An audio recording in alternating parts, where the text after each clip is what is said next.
Good morning, everyone, and thank you for signing up for our joint webinar with our partner, Whil, two CEOs battling employee burnout and their advice for you.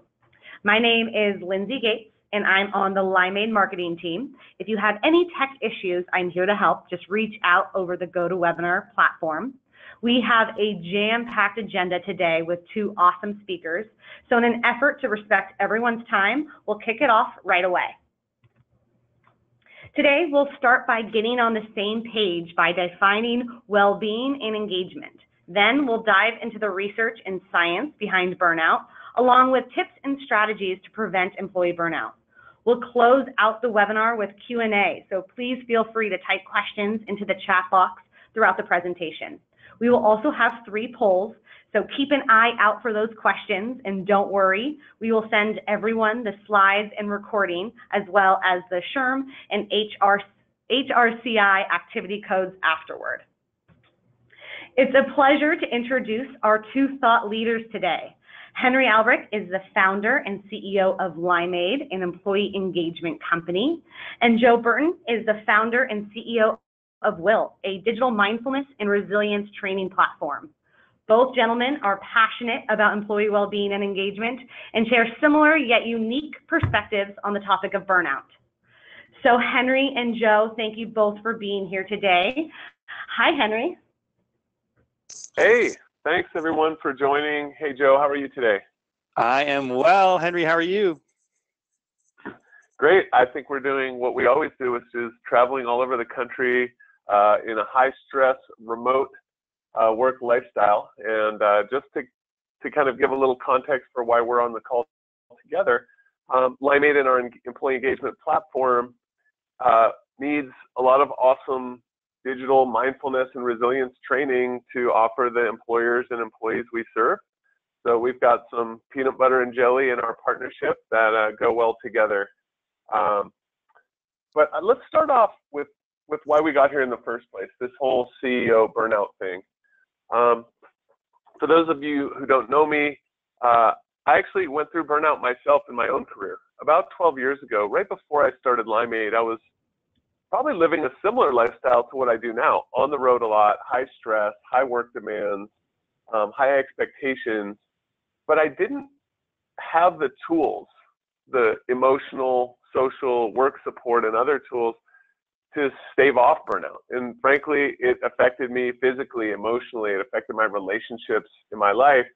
And it got to a point where I just couldn't take it anymore. And I went through a journey that we're going to talk a little bit about academically today, but it's very visceral and personal for me. And Joe, I don't think of you just as a friend, but also a frank, plain-spoken person and a fellow traveler down the path of burnout. So first of all, I hope we can have some spirited debate today on the phone, but also I'd love to hear your story, if you don't mind sharing, the summary of your burnout path as well. Absolutely. And likewise, thanks everyone for coming out today. Happy Tuesday. My story is really pushing to the point of breaking myself. And so in my past life, I was a global COO of a 50,000 person division of a public company. So, I spent most of my time traveling, 70% travel, working 12 to 14-hour days, and wearing stress as a badge of honor. So I found myself in my early 40s with 2 herniated discs, about 8 years of chronic back pain, that turned into insomnia, that turned into asthma, and that turned into a bad attitude. And right around the same time, I lost an older sister to drug abuse and my twin sister to suicide, also a long-term addict. And so here I was in this big job, really without the skills to take care of my own mental and emotional well-being. So stress kind of caught up to me to the point where it was destroying my health and I needed some help. And that's how I got into practices like mindfulness and studying emotional intelligence skills and taking better care of my sleep and so forth. That's great, Joe. So your path, actually, although I think it parallels my path and the reason we wanted to start our company, Limeade, it's a heartbreaking path. And, as we know, there's a lot of people suffering in the world of work today. And we're here to talk to you about, what that exactly looks like and some important concepts around that. And then I'll plug your book right now, because Joe's book, Creating Mindful Leaders, it goes through the whole story, but also very practical, kind of irreverent and friendly tips on how to manage this in very real world ways. I think one thing I appreciate about Joe is the kind of Pittsburgh background and plain spoken tone. So we'll get to that a little bit later. But let's talk about well-being. So well-being, what is it? We've defined it after researching this extensively in our Limeade Institute as a very simple idea: feeling good and living with purpose. Now, feeling good is both in the mind and in the body, and living in purpose is also called eudaimonia, which is having something beyond yourself to live and strive for. And this definition really extends way beyond what most people think of as physical wellness. And so I thought we would maybe start off with a question. Yeah, and this is I'm excited to pose this question because of your company, Henry, being perennially listed on best places to work. I think, number 15 of the top 100 as rated by Fortune. Pretty cool stuff. So when you think about well-being, what is it you focus on in creating that kind of amazing employee culture? Yeah, thanks. Well, first of all, well-being to us is important, not just as something that sounds good or feels good personally, but that really drives meaningful business outcomes. And we've done a bunch of research on well-being driving engagement at work. We found that, if you go to the next slide, Molly, we found that people who have high well-being enjoy their life more, enjoy their work more, are more loyal to their teams, and are more likely to make those recommendations that give those awards. So to us, it's not just something that matters to avoid burnout or in other ways, it matters to businesses, and that's why we're really excited to talk about how businesses can get after this today. And so let's start with a little poll here. So everyone, I'll give you a few seconds to fill this out. What is employee engagement to you? Do you consider it A, participation in a program, B, job satisfaction, C, just simply discretionary effort, or is it none of the above? Do you look at it a different way? So we'll give you just a few seconds there. What is employee engagement to you?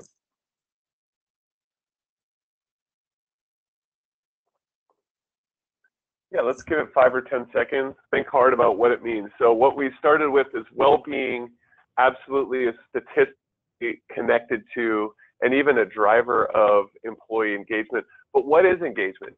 Why is it on the top, of most CEOs actually have engagement in their top priorities? But what exactly is it? Awesome, we're seeing some results pouring in. And the cool thing about this is it's really mixed. Love those results. You've got participation, you've really got all four, and none really in a majority status. So we've been studying this for quite a while, and we have our own definition we'd like to share with you. And I'll even talk to why some of the answers that were given don't go quite far enough in measuring employee engagement. So engagement is a deep connection and sense of purpose at work that creates extra energy and commitment. So that's obviously a bigger concept than participation in a program. We would call that participation, or maybe program engagement or health engagement or system engagement, but it's really not employee engagement. Job satisfaction is a simple concept of liking your job, and that tends to vary greatly over time. And discretionary effort is a great result of engagement. Basically, if you care enough and give that extra energy and effort, it shows up as extra effort, but it's really an emotional connection to work that we're trying to get after with employee engagement. And energy is a factor that really is one of those combining words. It lives in well-being and it lives in engagement. So what do engaged employees say? We've done the research in our institute based on our well-being assessment, which includes both assessments of well-being concepts like resilience and mindfulness and optimism and sleep and depression and energy and nutrition and exercise, and job factors that sometimes used to get us laughed out of the room a decade ago until people realized the power of some of these well-being factors.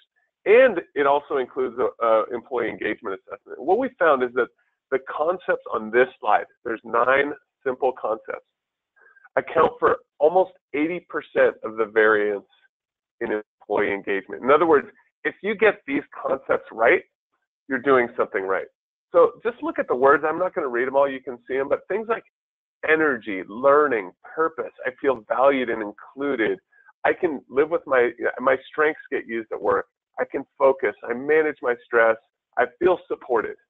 Support is a key word here that we'll get to a little bit later. But if you can have your employees say these things, you're going to have an engaged workforce. So think about it, and then let's ask the question again. Why? And Joe, I'll steal your thunder here, but maybe you'll have some comments. Why should organizations invest in this kind of fluffy West Coast concept called? Yeah, I think this. When you think about why,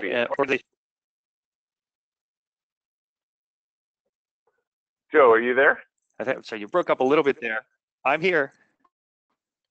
Go ahead. Great. So I think the simple answer is to get more of what you just described. That last slide is what it's all about.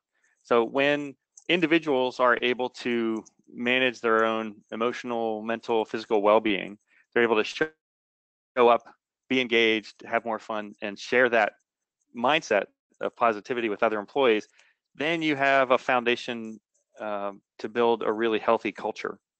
And when you have the opposite, which more and more companies are going through these days, you end up with suffering through a toxic culture or a really dysfunctional culture where people are burned out, stressed out, and opting out at bigger numbers. So I think, if we flash back to that previous slide, that's it. If we can invest in that, the more employees we have that have that kind of experience, everyone wins. Yeah, and we'll get to a central debate a little bit later about how to do that, and I look forward to that. So think about it this way. The best companies, the companies who have people, as you saw earlier, who recommend them as a great place to work, are those that invest authentically in the well-being of their people. When they do that, they get a more engaged workforce, that deep sense of connection and purpose that drives awesome business results. And by business results, we mean things, and this is from Hay Group and Aon and SHRM, like much lower turnover, much better customer service, much higher market share, much more profitability, safety incidents. Every single business outcome that you can imagine has been correlated with higher employee engagement. I don't think there's a need to reinvent, what Deloitte, McKinsey, Willis Towers Watson, and every consulting firm in the world has proven here, which is an engaged workforce drives business results. There's a reason that employee engagement is the #1 most commonly held metric that a CEO has in front of him or her. And the reason is because people are the engine of most businesses. But what's not well known is how do you create that? How do you create that word? I think you saw in the earlier slide about feeling supported, feeling energy, feeling a company cares for your well-being. And we've also done research into that. And out of the research, we've kind of created, or maybe just kind of written down, a model that exists in the literature of organizational psychology around what are the levers that you can drive. So you can think of everything on the left as a company-wide lever. This is what leaders can pull. How are you intentional about your culture and supporting people? How do the leaders show up as supportive, or are they the ones demanding the 100-hour work weeks forever and criticizing people for being with their families? How are the programs offered aligned with the strategies of the business? For example, how does an inclusion program or an engagement or a well-being program connect to business goals like serving customers better? And then are they investing in and offering tools and programs that are the physical manifestation of this commitment?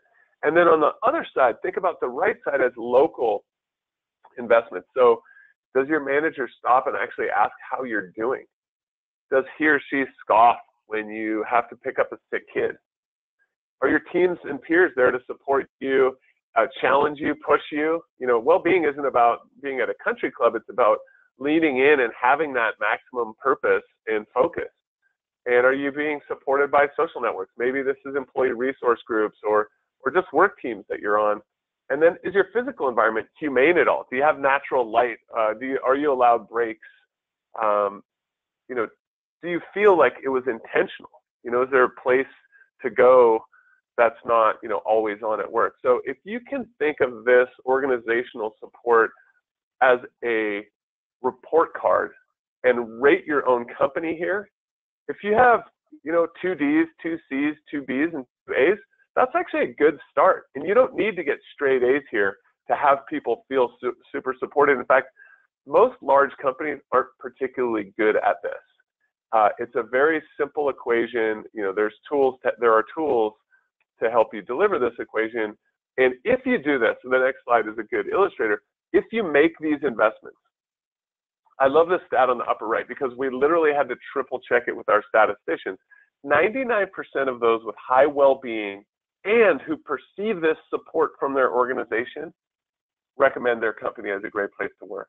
Oftentimes, we're meeting with companies all over the country, and they say, look, at the end of the day, if everybody here says this is a great place to work, every other outcome, whether it's health costs or employee engagement or lower turnover, it just falls into place, which is really awesome. So the other stat, 91% of employees with high well-being and support say they're going to stay at the company. And intent to stay is a great indicator of actually staying. So I'm going to pause while we get into the meat of this, which is about burning out and what happened to Joe and what happened to me. Joe, is there anything you want to chime in on, or? No, I'm impressed. You guys have been on the cutting edge of this, and you know, you laugh and saying 10 years ago, people were chuckling at this. You guys were so ahead of the curve in thinking about creating a culture, and you live it, and you're rewarded for it in more ways than one. So I love the research, and I quote it regularly. That's awesome. Well, thanks for that, Joe. We are going to get heated, though. It's not going to be a mutual admiration society forever here, Joe. So just put on your boxing gloves. We're going to get ready.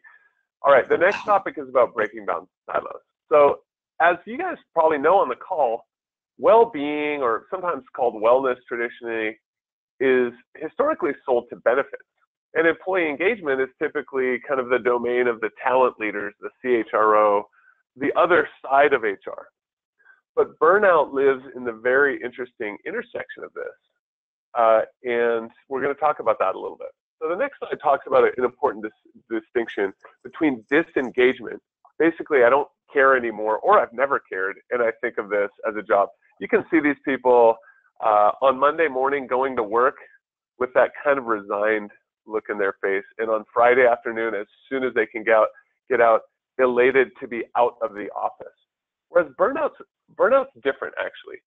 Burnout is where you care so much for so long without a break from the stress that you've become depleted and cynical. In other words, I've given everything to this job. You see this a lot in healthcare. I was recently at a healthcare conference where the #1 challenge identified at the whole conference was caregiver burnout. And nurses and physicians don't get into the medical profession just for the money. They get in it because they've devoted their lives to something that has a ton of meaning and purpose to them every day. But if they don't feel supported and they're dealing with suffering and illness and death and family suffering all day, every day, without any sort of structured and well thought out checklist organizational support, it can take its toll. It might end up in disengagement where you don't care anymore, but it's not because of lack of caring. It's not a punching the clock mentality. So we've defined burnout very specifically as you've been highly engaged for a long time without the skills and organizational support to maintain your well-being. It's a harmful virus that's, oh, she's going too fast, sorry. I got a little slow on that. It's a harmful individual and organizational virus that targets your most committed employees. That's what's sad about it. You can go ahead. Sorry about that, Molly. So let's stop. So I'd like to add on to the story you shared with respect to healthcare. And so we work with a bunch of hospital networks at Whil, starting to do more and more with payers and providers. And this notion of compassion fatigue, right, as sort of an entranceway to disease is pretty amazing. So people who work in healthcare suffer from every form of major illness and disease at a rate 30 to 40% higher than the rest of society because of this notion of they care so much that they start to take on the pain and suffering of people in their care. And we find the same is true for people who work in human resources, right? People in HR, sometimes their best day is only as good as the worst day of whichever employee came into their office. And so these kind of practices and tips around how can you take care of yourself specifically in those kind of settings is super helpful to avoid burnout. So let's talk a little more about your burnout, Henry, and I'd like to hear more about that experience.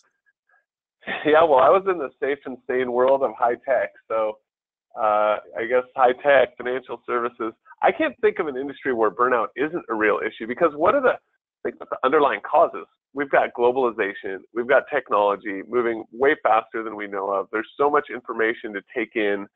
Every company I know, HR departments, benefits departments, are being asked to do more with less every single year. Hey, can we just get rid of these 4 roles, not backfill them, spread the work around? Like, that takes a toll over time. And in the high tech industry where I was before I burned out, I guess where I still am, that constantly on mentality, it's very stressful. And especially if you don't feel that kind of replenishment you get from a sense of purpose, a sense of team, and a sense of passion. And so we've been studying, like, what does burnout look like over time? If you go to the next slide, basically there's a very predictable pattern, and there's some great researchers named Maslach, Schaufeli, and Leiter. Love those German names like Albrecht, but it basically starts with exhaustion. I'm tired and depleted. Remember the word energy earlier. Their energy is sapped. And over time, they become cynical. I'm fed up and don't care anymore. And over time, inefficacy creeps in. And this is not just the perception that you're not making a difference. It's your actual work product. This is where safety incidents kick in.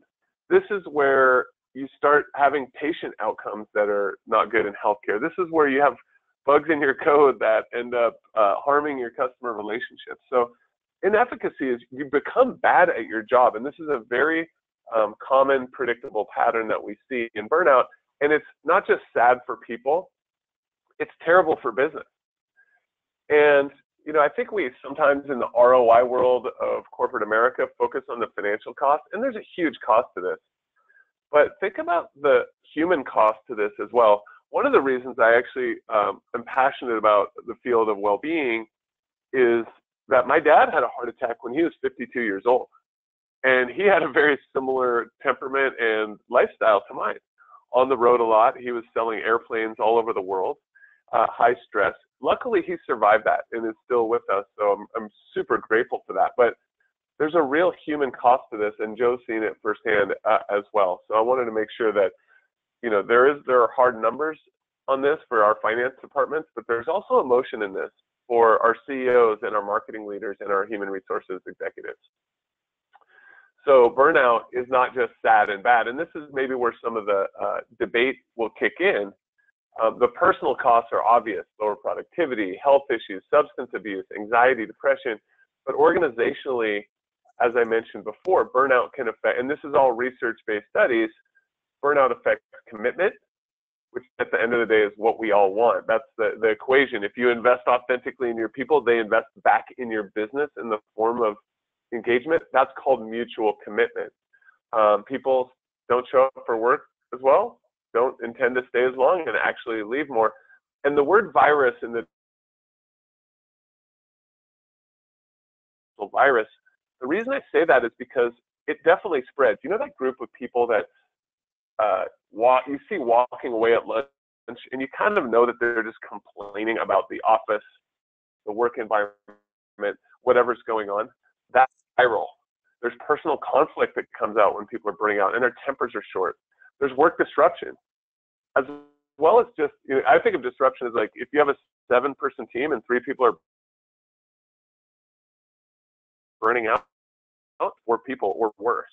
And then spillover. It spills over into the spouses. When I quit my prior job, it wasn't fair for me to show up, you know, blank-faced and somewhat crabby every day for my young children and for my wife.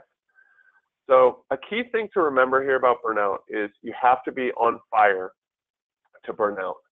You have to care deeply And it happens when you have very high engagement, but low well-being. We're trying to break down these silos between the people who measure well-being, typically the benefits half of the HR world, and the people who measure engagement, typically the talent people, because burnout sits right in the middle of both of them. And in fact, let's talk about stress and kind of as a key well-being indicator in some of the research that we've done here. This is a fun slide. If you'll just click it once, please, Molly, that would be great. So something that was counterintuitive to us that the data surprised us with is that the people with the highest engagement in work report the lowest levels of stress. In other words, this left quadrant here and this teal column that says 57%, 57% of people who are highly engaged in work report very low levels of stress. This was counterintuitive to me because I was raised as maybe as you were, Joe, in the, the hardest working people are the most successful people, and the most successful people, are the happiest people. This kind of weird, work yourself to the bone mentality. And if you click again, what we realize is that not only is that not true, but if you focus your energy on that, maybe it's 8 or 10 or 12% of people at your company who are highly engaged. And you have to have employee engagement data to know this, but they're very highly stressed. Those are people you can have very specific, targeted, clear, obvious outreach attempts to help them meet burnout before they become those people way over on the right with low engagement who have already kind of checked out. You have to get them before they check out. Joe, do you have any kind of commentary? I'm going to pass it over to you to talk about stress in more detail. I'd love to hear your thoughts on stress. Yeah, it's really interesting to me in that you hear a lot about we live in the age of disruption, and we like to talk about the Asians, and by the Asians we mean what do we throw at people as part of the norm these days, right? And it's becoming the pace of work is picking up where it's a point it's very hard to keep up. So the Asians, we're asking people, hey, you're going to deal with innovation, globalization, mobilization, transformation, right? And then over the course of time, with the statistics that we're looking at here, you end up dealing with frustration, speculation, and stagnation, like more Asians. Without giving people the opportunity to sort of check in with how are you doing, right? Are you taking care of yourself? Is the organization taking care of you? It takes a toll because all these Asians, they're relentless, right? And the pace of technology is blistering. So we see that showing up in statistics from the American Psychological Association, where they estimate about 1/4 of all people now report extreme stress, meaning I can't cope with the pace of my life. And left unchecked, and it's expected to be unchecked, imagine, half the people saying I can't cope with the pace of my life. So Henry, I don't know about you, but like half the people I already know can't cope, right? So these things are catching up to people. These statistics are before the last election, by the way, in the US, before the Brexit, you name it. And so there's a lot more stress that's become part of our normal day-to-day. People dealing with politics and terrorism and global warming. And, so the undercurrent of what do we have to deal with in our life is kind of picking up. And we peel back and look at the next slide here, peel back the onion and say, like, how's that showing up for the individual, right? For individuals that are trying to be engaged, the number of people that report feeling anxious, clinically depressed or sad, constantly worrying, it's all up 30 to 40%. And this is over a 1-year period, the last time the American Psychological Association did this study. The only thing that remained steady was the number of people reporting feeling constantly angry at about 40%. So, I mean, that's pretty harsh. That's crazy. Oh my God. Yeah, but you think about cultures, right? And what makes up a culture? Consistent, observable patterns of behavior, how people show up. And if you look at this and say, oh, good, okay, somewhere between 25 and 40% of the population is likely dealing with these feelings on a regular basis, the impact of mental and emotional well-being becomes huge, right? Create a great culture, a high-performing, highly engaged culture with this percentage of your workforce dealing with stress and emotional and mental challenges, right? So that's where Yeah, we're I think what's cool is we're on. talking about it. I mean, yeah, Joe, what I was going to say, it's cool that we're talking about this. I mean, the fact that, hundreds of people are listening to us today, or, thousands of people, it's now okay, maybe because some of what's in the news about opioids or PTSD or, the addiction to various things. I think those hard things that make the news every night are making it more okay to talk about topics like stress and depression. I mean, can you imagine a workforce where over a third of the people who work there are depressed or sad every day? I mean, that's a hard reality, but I do think there's some hope in the movement that the people on this call are part of. So that's exciting as well. It is, and thank goodness we are talking about it, right? I think the 10, 20 years ago, the idea of talking about I'm stressed would, show up as a sign of weakness. And today it's a reality. We all are. And so, that brings us to our next poll here. Who, in your opinion, can help fix or prevent burnout? Right. So is it up to A, the individual? Is it up to B, managers? Is it up to C, the organization? Or is it up to everyone? All of the above. We'll give you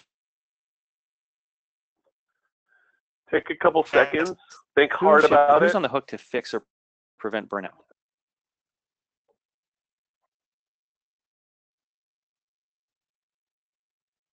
Na, na, na, na, na, na, na.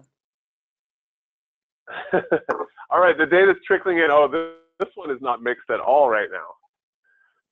Joe, it looks like we've got some savvy people out there, but I think there is actually a worthwhile debate to have on this closet. So almost everybody is saying all of the above. But if we go to the next slide, Joe, I'd like to hear from you on this. Take the side of the individual. Let's move forward, to the next slide and say, why don't you make the case for what you guys do at Whil, and why individuals, should step up. I will, and then you're going to take the organization side. So I'm going to take the hard side of this. I think it's not the company, it's the employees, right? And this is not a conversation that ends with "suck it up, people." That doesn't work. But it starts with this notion of, we were just talking about addiction and society now opening up and having conversation about things we never did before, right? Well, guess what the Center for Addictive Disorders calls the #1 addiction facing humanity? It's not heroin, it's not opioids, it's technology. We are feeding this constant distraction, this inability to focus on one thing at a time, right? So what we're seeing in research now is people are actually nervous to have any downtime, right? A little break in the day to let the mind recover, right? This is where mindfulness and meditation and emotional intelligence training comes into the picture. And when we give into this training ourselves to really create unhealthy mental habits, right, by being constantly distracted, training a worried mindset, thinking about negative things constantly, the Stanford University did a study. They estimate the average person has about 60 to 70,000 thoughts per day. They estimate 90% of those are recycled. In other words, we think about the same stuff constantly. They estimate the vast majority of those are negative and not happening in the moment. Worries about the future, regrets about the past. So we recycle these things to the point where our brains become experts, ninjas, Olympic gold medalists at processing bad information, right? So we're training ourselves to be unhealthy, to worry, to be negative, to be anxious. And we're not building in any recovery time, and training this ability within mindfulness, where we actually train ourselves to notice when we're distracted. Oh, I'm thinking about the future again. Oh, I'm regretting the past again. Oh, I'm worried about my boss again. And then coming back to a single point of focus. What am I actually doing in this moment? And just focusing on that, right? So we train these negative behaviors, and what science tells us, the more we do that, the better we become at doing that. So our brains are like a machine, right? So it's up to us as individuals to understand how the machine works, and then operate a more clean, healthy, positive where we're really causing ourselves tremendous issues these days. As individuals, wake up employees, actually go to sleep employees. It's poor sleep. We don't take care of ourselves. 1/3 of employees report suffering from insomnia, right? When you talk about an impact on culture, what happens when people aren't sleeping? They show up and what? They're grumpy, they can't focus, and they're not much fun to be around. So if that's happening with a lot of your employees, and it is, that's a big issue. That also feeds into this notion of an unhealthy mind, a constantly worrying or wandering mind, right? So when people lay down at night, the moment that head hits the pillow, the brain says, I'm now in position to do what I do, worry. Now, all of that distraction, the unhealthy mental habits, the poor sleep, it's showing up at work, where 91% of errors and injuries are due to human mistake, human errors, right? So we're tired, we're exhausted, we can't focus, and we feed constant distraction. So if that is how people are showing up, we've got a real issue that starts with the individual. Like, hey guys, we're going to train you, help you, encourage you to take better care of your own mental and emotional well-being so you can focus, enjoy a healthier, happier, more positive lifestyle. The last thing where we see this, Joe, go ahead, sorry. I was going to say the last thing when this shows up is really in culture, right? So what's happening with the individual shows up when you mentioned the viral effect. It gets passed on to other members of the team, other members of a department, and ultimately the company as a whole. What is the culture that's being trained? It starts with individuals, and if they're getting the right training around positivity, inclusion, being unstoppable, and so forth. But let me stop there because I could go at this one all day, Henry. Well, no, this is awesome. And actually, I was just thinking about a recent board meeting I had. And board meetings used to stress me out. A board meeting is like having 7 bosses, and they see you once a quarter, so they have to get all of their feedback and criticism in a 3-hour setting. It's kind of a painful experience. But through taking some of these individual efforts, through establishing an internal locus of control, or having a growth mindset, or just taking time to breathe and be positive and expect positive outcomes and have it be okay to fail, observing my body, taking 10-minute break before I go in and just saying, like, I'm doing my best and I'm pretty good at my job. Those things are super helpful, and those are things that I've absolutely applied from the Whil platform in my own life. But I do want to kind of argue a little bit about who's mostly responsible for this. So I'm going to take the other side. Like, okay, I get it. The individual can do a lot.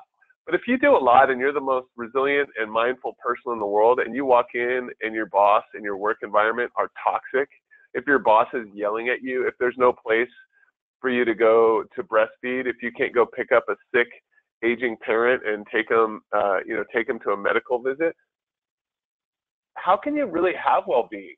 And so what we've done is research organizational support, as you saw earlier, and really focused on what happens with burnout and who's most to blame. And according to the researchers we've been studying, it's basically the organization has by far the strongest role here. So we're not saying it's not important to develop individual skills and let individuals off the hook. But the fact is, we as employers have work to do that we are not doing. It's not rocket science, but it's work we're not doing. It's work around workload, role conflict, lack of manager support, lack of feedback and transparency, participation in decision making. By the way, a lot of these are similar in inclusion and engagement and well-being. These are the same kind of root causes. Fairness and equity, values disconnect, broken psychological concept, what we call square deal at Limeade, where what you kind of put into the organization roughly matches what you get out of it. The cool thing is that checklist, that report card we talked about earlier about organizational support, it affects all of these things. It affects burnout, it affects inclusion, it affects a sense of community and well-being and employee engagement. And specifically, I want to talk about the role of managers. Because of all of the components of our organizational support thinking, managers are the single most important driver. So let's see, where are we here? So how can we prevent this? So let's talk about all 3 levels of prevention. And then, Joe, I'll give you the last word before we open it up to Q&A. So organizations, it's really simple. All you have to do is commit to and support the well-being of your people. Make explicit efforts to connect people to their meaning and purpose. Be intentional about your culture. Just think about your report card and work your way through them step by step. For managers, the most important driver of support, just show that you care. It's so, I actually, one of my consultants friends keeps a Post-it note on her to-do list that says, ask about weekend. She's an actuarial. She's not necessarily, the warmest and fuzziest high EQ person, but she knows how important it is to show up to her people as someone who actually cares. And she does care. She's just not maybe as great at expressing it. So having a reminder that says, I care about you as a person, a whole person. It's really important. And think about your job as kind of the connector between the company and the person. You still have to uphold execution. You still have to be accountable for delivering results for your organization, but you can do so in a way that's very transparent and clear and open. And lastly, remove obstacles from people. Just help them reconnect to the purpose of the company and to each other. And then just some stats about managers. Managers account for 70% of the variance in engagement. Employees who rate their managers are excellent are 5 times more engaged. Just think about those as you think about organizational level and manager level. But lastly, let's talk about the individual level. This is what Joe talked about. So make sure you schedule your time for recovery. Find things that give you energy. Have that well-being mindset that Joe has kind of dedicated his whole post-burnout professional life to, as well as the life of everyone at his company. Don't underestimate social connections. And look for organizational support. It's not, the company has to provide it, but you should be open to it. Know that your company isn't out to get you. They're actually generally focused on profits and supporting people, and they see the connection between those two things. So anyway, I think that's the end of the general talking, Joe. Should we kick it off with some Q&A, or do you have anything you want to kind of add before we summarize here?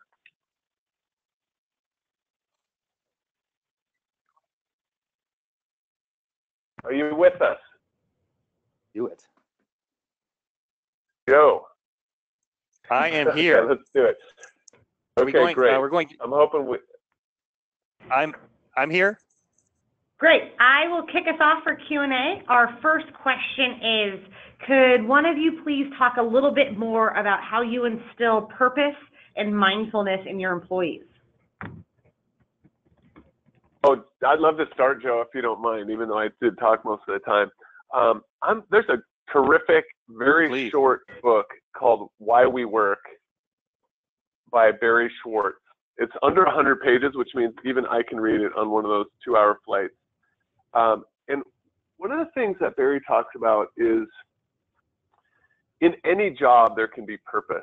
Even little things like rewriting a job description of a hospital janitor from, cleaning floors, cleaning up rooms after patients have left, checking in, checking out, to something like, you're the person who makes an environment that's safe and clean and healthy for suffering patients and their families, can connect someone to purpose. Anybody in their job can find purpose in their job, but you should never take a job where there's no hope of finding purpose. So that's my 2 cents. Joe, what would you say? I think I'll cover off on the mindfulness part of the question. I think the giving employees the time to actually take mental breaks throughout the course of the day, not only is it good for their mental and emotional well-being, it's rocket fuel for productivity.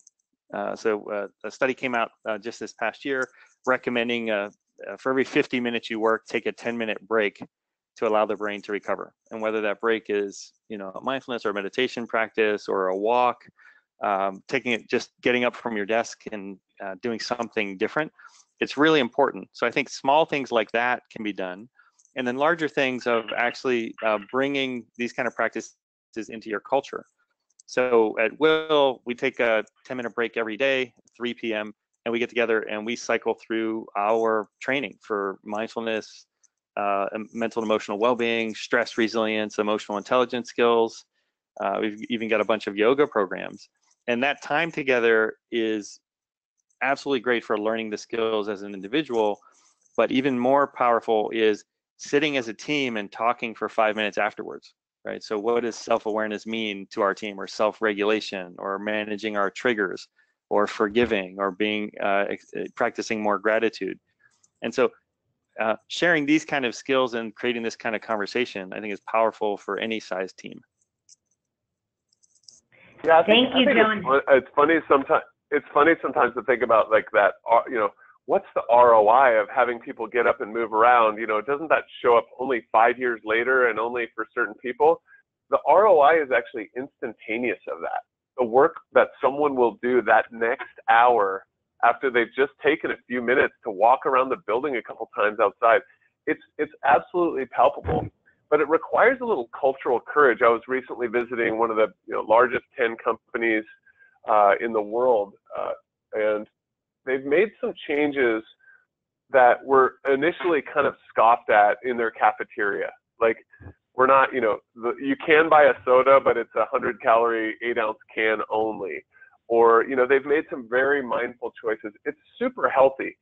But at first, everyone's like, I'm not doing this new age healthy stuff at work. Like, we're here to do business, not worry about our nutrition. But over time, because it was okay, because the company made it about supporting people and about them feeling better at work, it did go viral. And over time, sure, I'm sure people, sneak in their Snickers bars from time to time, but it's now culturally okay to walk around, to stretch at work, to exercise, to take the walking paths and to eat better, and to take a break from time to time. So I think the company has to make a cultural commitment too. Lindsay, sorry if I interrupted you there. Go ahead. No, that was a great dialogue. Thank you both, Henry and Joe. Our next question is a little bit long, so bear with me. Great presentation. Nice to see the perspective beyond just behavior change. Any insights into job design and what considerations are to design jobs so that employees have input, are treated fairly, don't work too much overtime, have autonomy and social support? Wow, that sounds like a great question for Laura Hamill, our organizational psychologist and chief scientist, and not me. But there might be a couple tenets from the science that we would probably talk about in terms of job design or role design. Some of them revolve around that checklist or report card I gave you, like simple things like physical environment. Do you get to move around? But there's a lot of science of things like autonomy and mastery and purpose. Like, does a job have enough variation in it so you don't feel like you're doing the job of a robot? I mean, frankly, a lot of the repeatable jobs in today's world that don't involve service or creativity or innovation or human interaction will be automated. So I think about role design as having variability in it, connecting it to a purpose. We serve some real hard workforces at our company, like, for example, auto manufacturers, where it's very demanding physical labor doing the same thing over and over again all day. We can't necessarily make everything about that job great, so we might have a couple D's or F's on our report card, but we can have super supportive teams around that person, social networks that are supportive, and maybe connection of what they're doing to the end purpose of how their customers experience the product they're making. So probably not the best answer, but maybe we can follow up with our role design folks. Yes, definitely. Our next question is. I think it's a good start, and to that I would add, oops, can I jump in there? Of course, Joe, by all means. Yeah. Hi. All right. So I think Henry, that was a really good start, and to that I would add, for the questioner, take a look at social baseline theory. There's a lot more research coming out around the importance of actually interacting with other human beings. And so, as the world moves more and more towards collaborating through Slack and chat rooms, and more and more of us are working from home more often, what research is finding is the less we interact with other human beings, the more prone we are to being stressed and ultimately depressed. And so the the mere act of getting up and walking across an office or making a part of a job design where you interact with people on a fairly regular basis has been shown to be really important to mental and emotional well-being, but also to productivity and establishing team commitment. So social baseline theory, check it out. Yeah, that's cool. When we launched our Limeade community, which is our kind of social networking functionality at Limeade, there was a lot of skepticism because employers would often say, yeah, but social networking, it's a waste of time, it's stressful. So we've tried to design it in such a way that we would call it kind of purpose-driven social networking. One example is we have some inclusion initiatives at our company right now with a theme around them called Kaleidoscope. So when people are doing something that is either inclusive or where they feel included, they post that picture to the network with the hashtag #BeKaleidoscopic. The cool and fun thing is, you get points in your program for doing that, and it's always fun to get points. But the even cooler thing is that when you look at that TV in the office and you see all the posts flowing in, it's people doing things that are inclusive of other people. And to me, it's very strategic to our company to be an inclusive culture because we're in the software business, and software relies on innovation. If we don't innovate, we die. And you can't have innovation if you don't have diversity and inclusion in the way that you do work. So to me, it's very purpose-driven, and it's not just ads and politics and, get-rich-quick schemes like you might see on a commercial social network. Thank you, Joe and Henry. Our next question, how do you measure if your employees are engaged? Surveys, what are some questions you ask? Oh, okay. Well, I'll start with that. We have a professionally designed employee engagement assessment we've been asking for 12 years.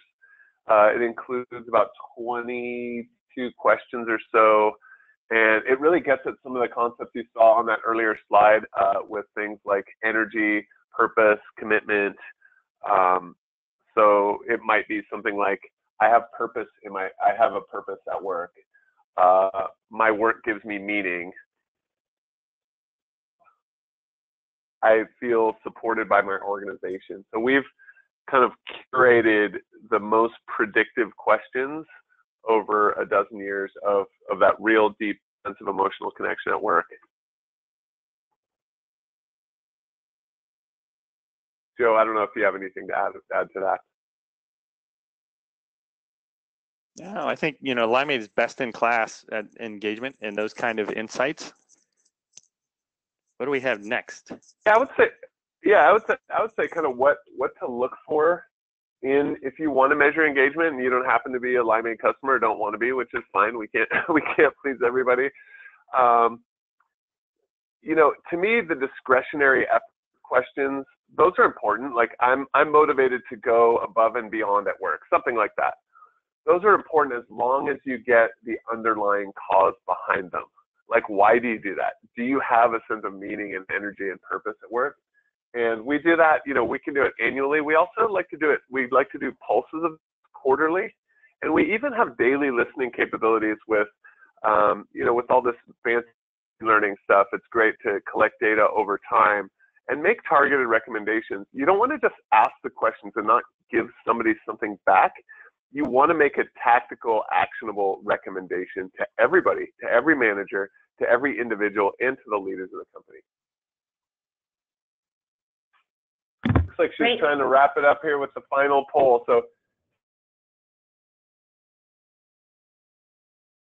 thanks to you for your amazing book. If anybody hasn't read Creating Mindful Leaders, please get it. It changed my life, and I'm not just saying that because I like Joe.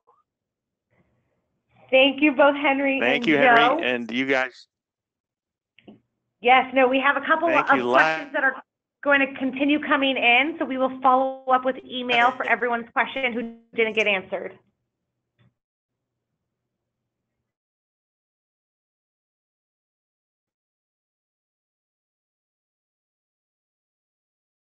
Joining, we will send the slides and recording to everyone this afternoon. Have a great rest of your day. Have a great day, everyone. Bye.